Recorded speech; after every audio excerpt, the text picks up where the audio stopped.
Assalamualaikum warahmatullahi wabarakatuh. Perkenalkan, nama saya Aditya Kyan Pusatama dengan NIM 23051204069. Di sini ingin menyampaikan bagaimana cara menggunakan PowerShell pada software VirtualBox atau pada Windows. Pertama, apa itu PowerShell? PowerShell merupakan program otomasi dan manajemen konfigurasi dari Microsoft yang terdiri dari command line shell dan bahasa scripting.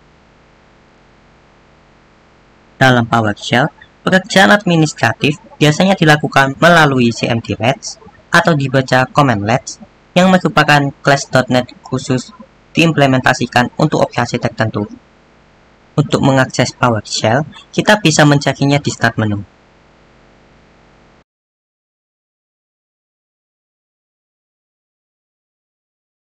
Pertama, kita bisa cek detail tentang PowerShell kita dengan menjalankan perintah ps version table.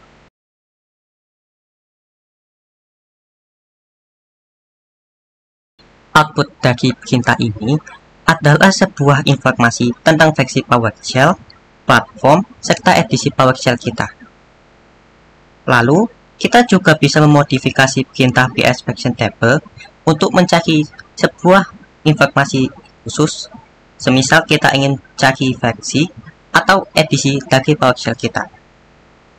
Untuk menggunakannya, kita bisa menggunakan perintah ps version table dengan menambahkan dot, lalu apa yang ingin kita cari.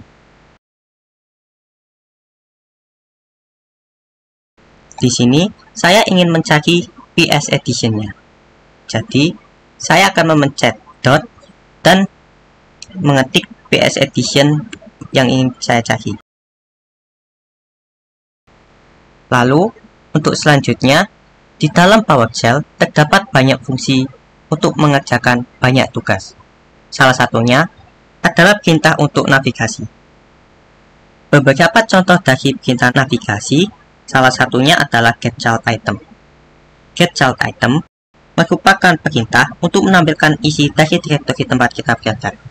Yang perlu kita tahu, lokasi direktori saya sekarang berada pada C user Aditya. Lalu, untuk mengecek apa isi dari direktori Aditya, maka kita bisa menggunakan getChildItem. Hasil dari fungsi ini adalah list yang menunjukkan isi dari direktori Aditya tersebut. Lalu, untuk perintah selanjutnya, ada yang namanya getLocation. Fungsi getLocation sendiri menampilkan direktori tempat kita bekerja. Jika kita mengetik perintah getLocation, maka hasil outputnya adalah menunjukkan path di mana kita berada. Pada kasus ini, kita berada pada C user Aditya. Lalu, untuk perintah selanjutnya, ada yang namanya setLocation. Fungsi setLocation sendiri adalah perintah untuk merubah direktori. Semisal, saya ingin merubah direktori tempat saya ada yang sebelumnya Aditya menjadi user. Untuk perintahnya, kita bisa ketik setLocation, lalu kita ketik lokasi yang ingin kita tuju.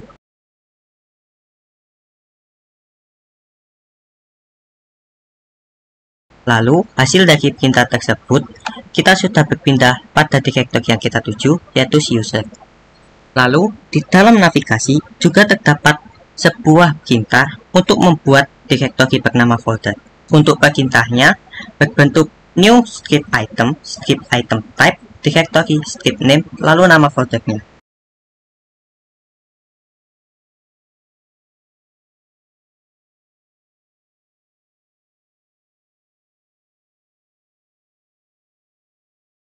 Di sini, saya ingin menamai folder tersebut dengan nama new folder.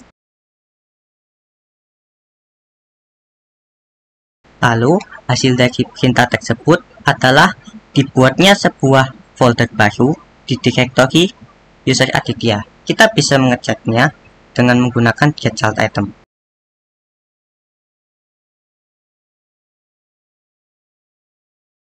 Bisa kita lihat bahwa new folder sudah berada pada direktori user Aditya. Selanjutnya, kita juga bisa membuat folder baru di dalam folder. Cara yang bisa kita gunakan adalah menulis ulang perintah tersebut, lalu kita juga tulis direktori mana yang kita tuju. Di sini saya ingin membuat folder dengan nama new folder, dan saya akan membagikan direktori tempat tujuannya. Di sini karena yang kita tuju adalah direktori new folder, maka kita bisa menambahkan new folder pada belakang Aditya ini.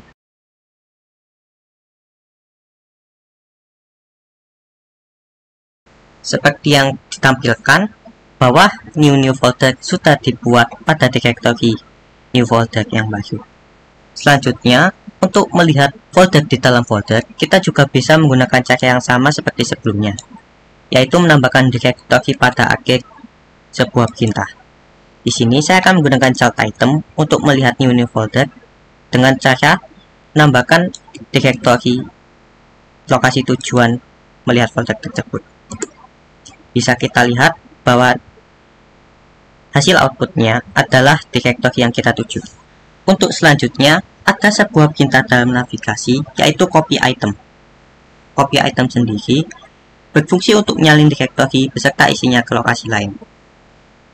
Di sini, saya ingin mencoba menyalin new folder ke dalam direktori Aditya. Pertama, kita akan berpindah dulu ke dalam new folder untuk melihat folder new folder.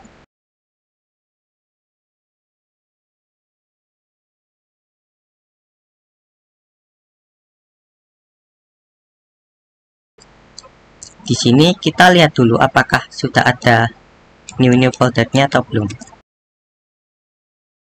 Seperti yang ditampilkan sudah ada, lalu kita akan menggunakan perintah copy item untuk mengcopy new folder ini.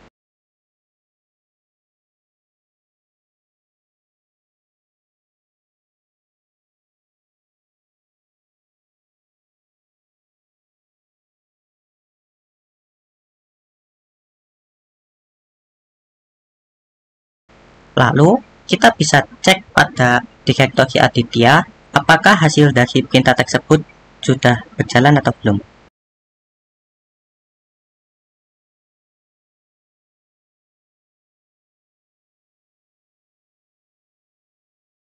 Dapat kita lihat bahwa folder new folder ini sudah tercopy ke dalam direktori Aditya. Selanjutnya, di dalam navigasi juga ada sebuah perintah bernama remove item. Fungsi remove item sendiri adalah untuk menghapus item yang berada dalam direktori. Pertama, kita akan set location dulu ke dalam Aditya. Selanjutnya, kita akan menghapus sebuah folder dengan nama aditya.txt. Perintah yang bisa kita gunakan adalah remove script item. Lalu kita bisa tulis item apa yang ingin kita hapus.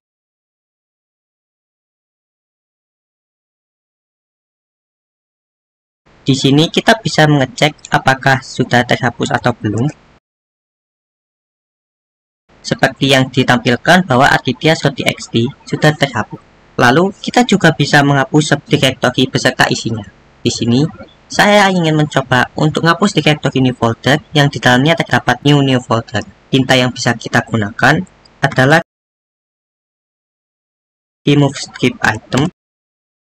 Kalau kita bisa tunjuk direktori mana yang ingin kita hapus, yaitu new folder. Lalu kita bisa menambahkan perintah script records.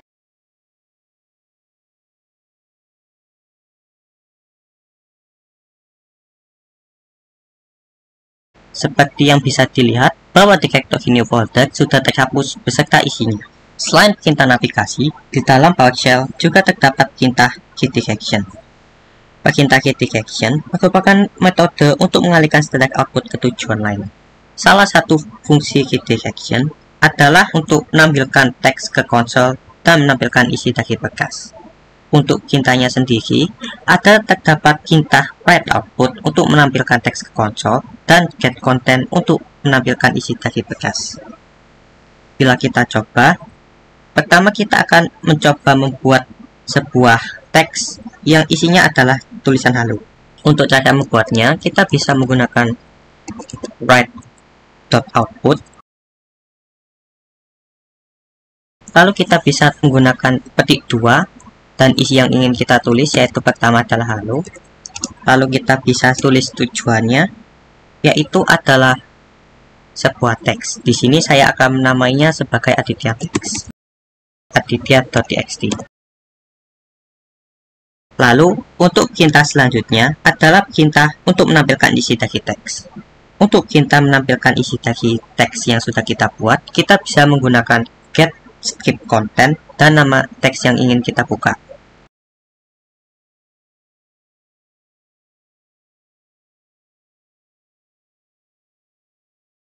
Bisa kita lihat di sini bahwa tulisan yang kita buat tadi yaitu halo sudah terdapat pada aditya.txt dan sudah bisa di-output menggunakan get content. Untuk perintah selanjutnya adalah menulis perintah baru di baris baru ke file txt. Yang bisa kita gunakan adalah write output. Lalu kita bisa menulis apa yang ingin kita tulis. Di sini saya ingin menuliskan nama saya. Lalu di sini kita menggunakan dua penunjuk arah ini ke dalam folder Aditya. Jika kita menggunakan get content lagi, maka tulisan yang baru itu akan berada di baris kedua dari file aditya.txt ini.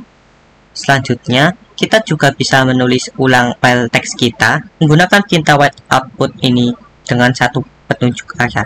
Hal ini terjadi karena perintah tersebut hanya bisa untuk menulis satu kalimat di dalam satu baris.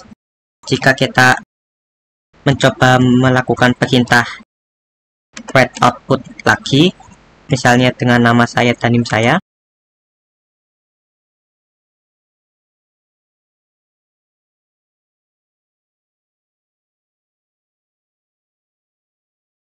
maka jika kita melihatnya dengan get content, maka hasil dari perintah tersebut adalah untuk menumpuk tulisan yang sebelumnya dengan tulisan yang baru. Selanjutnya, di dalam PowerShell terdapat sebuah perintah yang dinamakan pipes. Pipe sendiri adalah salah satu bentuk redirection yang dilambangkan dengan karakter tegak lurus. Salah satu perintah yang menggunakan pipes adalah perintah sebagai berikut.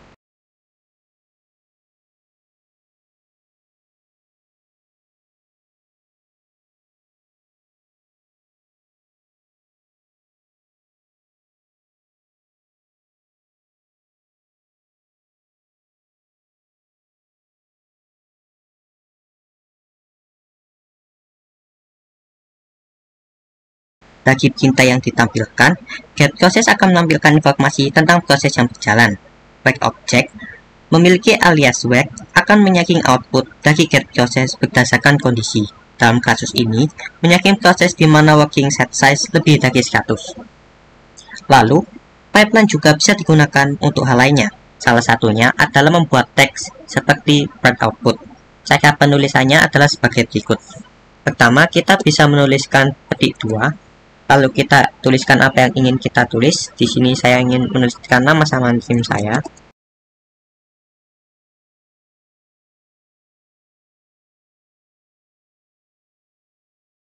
Lalu kita juga tutup dengan petik 2. Kita tambahkan pipes-nya. Dan kita tambahkan perintah add content.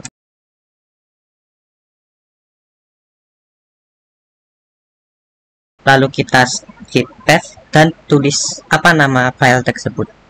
Di sini saya ingin namanya dengan pipes.txt.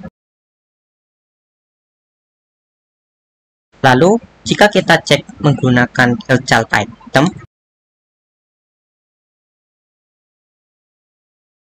maka file pipes tersebut sudah bisa terbuat dan ditampilkan di sini.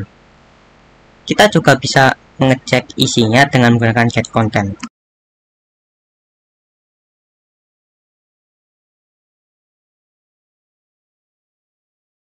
Jika kita lihat, yang tadi kita tulis di dalam perintah tersebut dapat tertulis di dalam teks ini. Selain untuk menjalankan perintah-perintah administratif, PowerShell juga dapat menjadi sarana untuk mengakses sebuah package manager. Namun, apa itu Package Manager? Package Manager adalah perangkat lunak yang digunakan untuk menginstal dan menghapus program dari sistem. Package Manager juga melakukan manajemen dependensi untuk memastikan setiap program yang diinstal juga diinstal beserta dependensinya. Beberapa contoh Package Manager untuk Windows adalah WinGet, Chocolately, dan Scoop. Bentuk dari package yang didownload bisa berupa .msi ataupun jenis file kemasan yang lain yang didukung oleh Windows. Sekarang, kita akan gunakan WinGet sebagai package manajernya. WinGet sudah terinstall secara bawaan pada Windows 11 dan versi modern dari Windows 10 sebagai bagian dari app installer. WinGet hanya mendukung Windows 10 1709 atau build 16399 ke atas beserta Windows 11. Pertama, kita akan buka PowerShell dulu.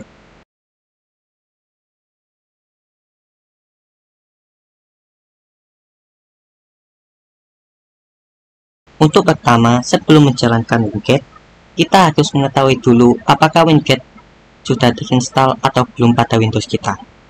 Cara mengeceknya adalah kita dapat menggunakan perintah yaitu winget script-v untuk mengecek apakah WinGet sudah diinstal pada Windows kita dan mencari versi WinGet tersebut.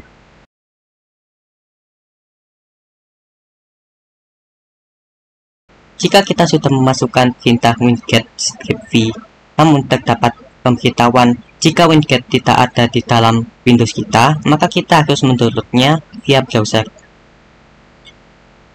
Untuk mendownloadnya via browser, kita bisa membuka browser yang tersedia.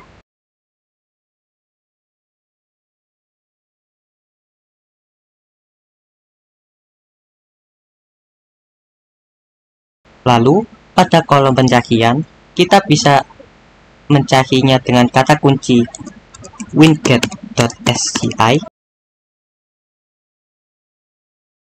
Lalu kita bisa pencet pada link paling atas. Jika sudah berada pada link tersebut, kita bisa scroll sedikit ke bawah. Lalu pada bagian keylist ini, kita bisa menekan pada Windows Package Manager 1.7 ini. Jika sudah, maka kita bisa scroll ke bawah, lalu kita bisa memilih download pada bagian Microsoft.desktop app installer ini.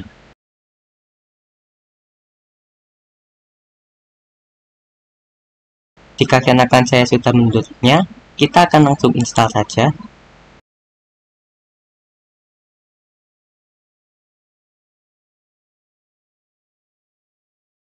Untuk menginstalnya, kita bisa langsung klik pada di sini dan pencet update.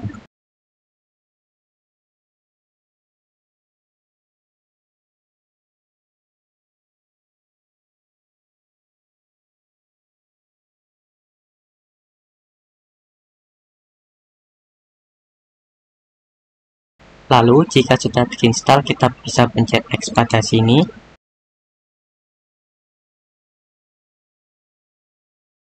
Lalu, jika sudah menginstal, kita akan membuka PowerShell dan memastikan apakah itu memang sudah terinstall atau belum. Di sini, untuk memeriksanya sama seperti cara pertama, yaitu kita akan menggunakan perintah winget script-v.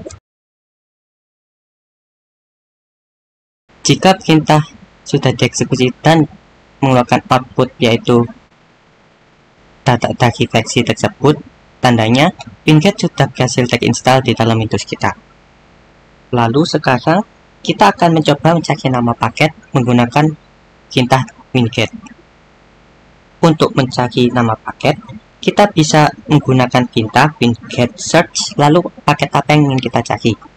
Di sini saya ingin cari paket dengan nama nano.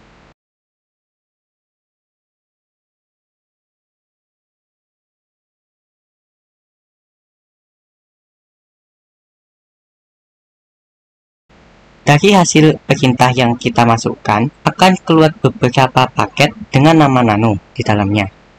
Di sini, saya ingin menginstal paket dengan nama GNU Nano. Untuk perintah yang digunakan untuk menginstal paket, kita bisa menggunakan perintah winget install lalu nama paket yang ingin kita install. Di sini kita akan memasukkan perintahnya, yaitu winget install GNU Nano.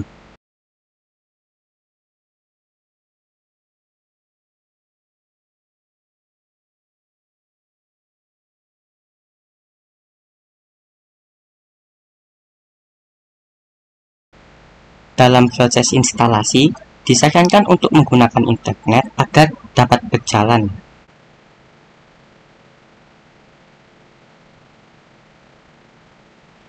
Lalu, jika paket sudah terinstall, maka akan keluar sebuah informasi bahwa paket tersebut berhasil terinstall. Sekarang, bagaimana cara mengupdate sebuah paket yang sudah pernah kita install? Untuk mengupdate paket yang sudah kita install, kita bisa menggunakan perintah yang namanya winget upgrade. Di sini saya akan mencontohkan menggunakan GNU Nano. Di sini ada kesalahan tulis.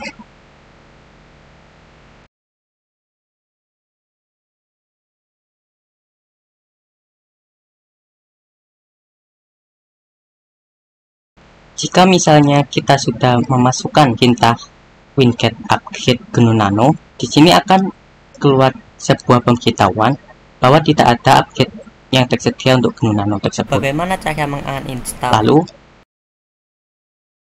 paket yang sudah kita install sebelumnya, kita bisa menggunakan sebuah perintah dengan nama winget uninstall.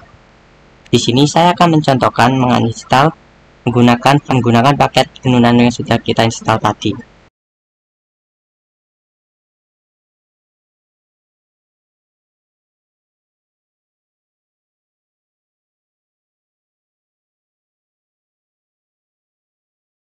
Lalu, jika perintahnya sudah dimasukkan dan sudah dieksekusi, akan ada sebuah pemberitahuan bahwa paket yang ingin kita uninstall sudah berhasil teruninstall.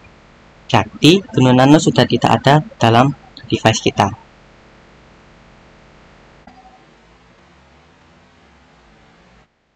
PowerShell juga bisa digunakan untuk membuat sebuah partisi.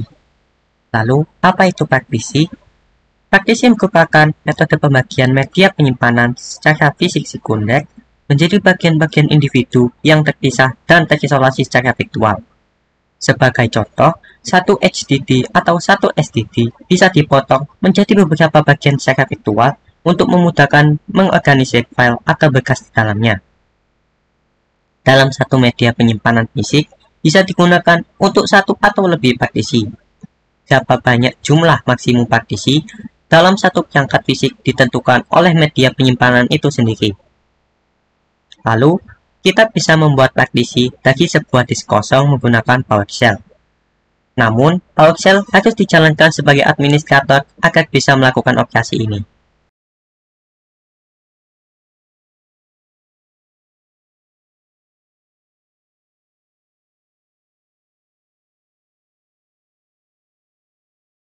Sebelum melakukan partisi, ada satu langkah penting yang harus kita lakukan, yaitu mengidentifikasi disk. Cara mengidentifikasi disk dalam PowerShell dapat dilakukan dengan melakukan satu perintah, yaitu getDisk.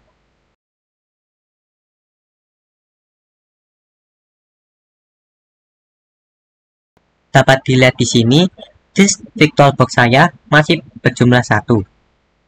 Langkah selanjutnya, kita bisa inisialisasi disk. Namun, langkah ini bisa dilakukan jika terdapat 2 disk pada satu perangkat. Dalam VirtualBox, kita bisa menambahkan perangkat tersebut melalui setting yang ada di VirtualBox-nya. Setelah kita menambahkan disk baru di setting VirtualBox untuk Windows ini, selanjutnya kita bisa buka PowerShell lagi dalam keadaan run as administrator.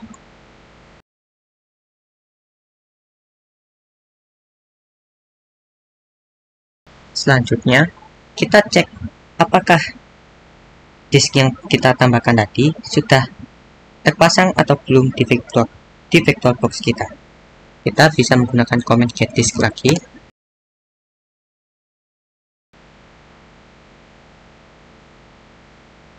Seperti yang dilihat, sudah ada 2 hard disk yang terbaca. Jika sudah, kita bisa lanjut pada tahapan inisialisasi disk. Jadi, sebelum dipartisi, kita akan menginisialisasi disk terlebih dahulu agar bisa dilakukan operasi pada disk tersebut. Untuk komennya adalah sebagai berikut.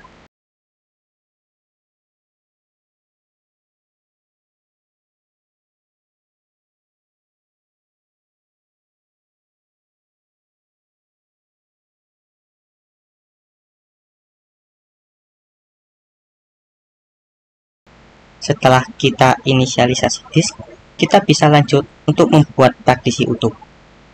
Untuk membuat partisi utuh, akan menggunakan komen sebagai berikut.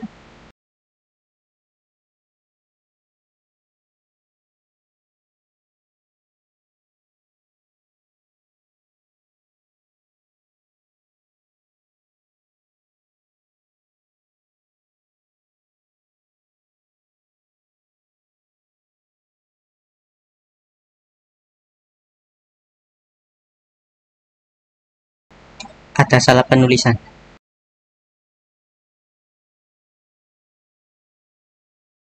Lalu, jika sudah keluar seperti ini, kita akan mounting disk ke driver letter. Kita bisa menggunakan komen sebagai berikut ini.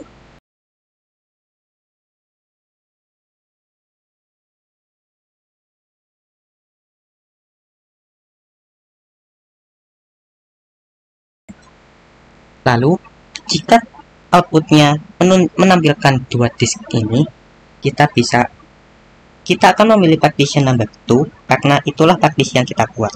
Kita tidak menggunakan partition number 1 karena partisi tersebut merupakan padding untuk table GPT.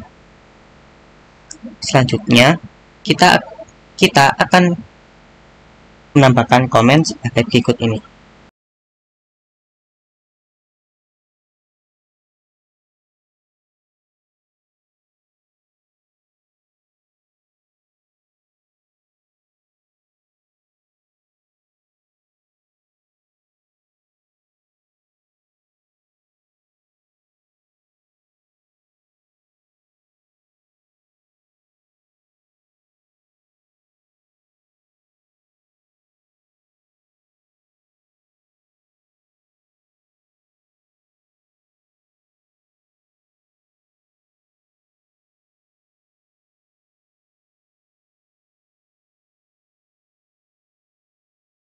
Jika sudah, kita akan format partisi ke NTFS.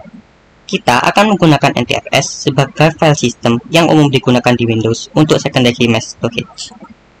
Untuk komennya adalah sebagai berikut.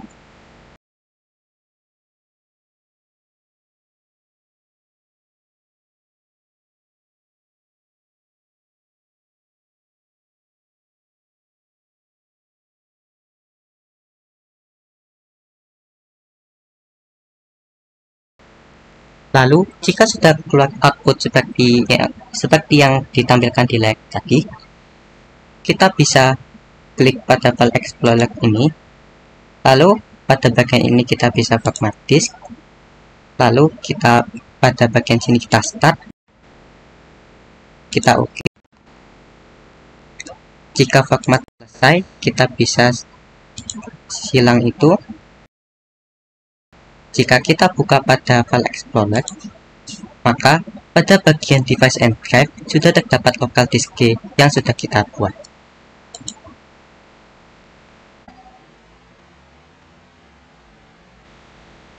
PowerShell juga memiliki beberapa fitur lain, yaitu ada user and file management.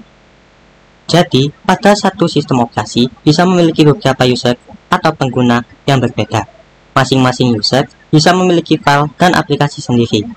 Setiap user juga dapat memilih file dan atau aplikasi manakah yang boleh diakses oleh user lain, baik itu akses read only maupun full access.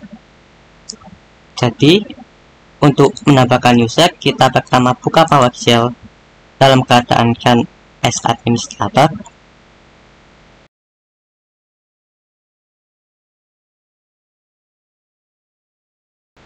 Lalu, jika sudah, masukkan perintah sebagai berikut ini.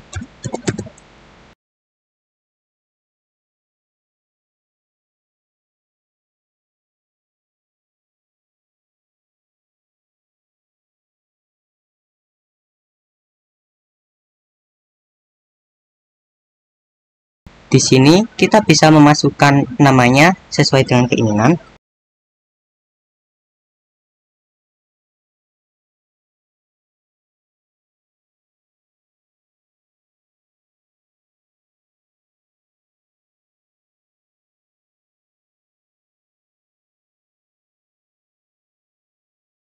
Untuk passwordnya kita juga bebas.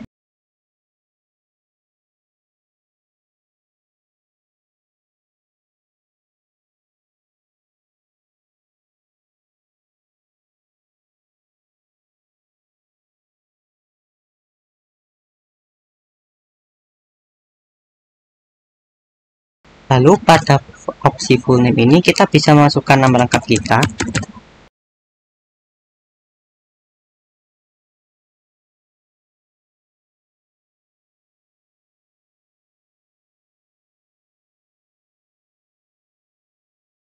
Lalu untuk deskripsi kita bisa menambahkan apa yang kita mau.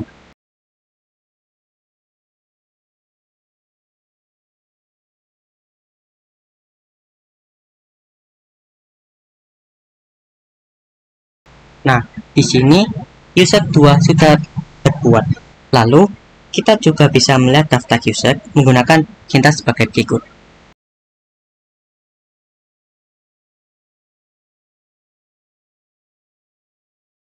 Di sini ada 2 user yang view, yaitu Aditya dan Aditya 2.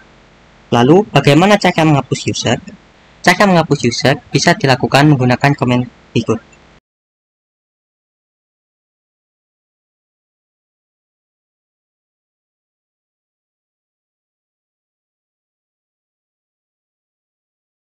Di sini kita akan memasukkan username, yaitu yang ada di sini.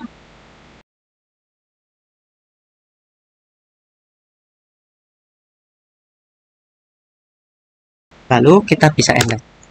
Jika sudah selesai, kita akan coba lihat lagi apakah user tersebut sudah dihapuskan atau belum. Kita bisa menggunakan get local user lagi. Selanjutnya kita lihat di sini untuk user Aditya 2 sudah terhapuskan. Bila ada salah kata atau salah penyampaian, wassalamualaikum warahmatullahi wabarakatuh.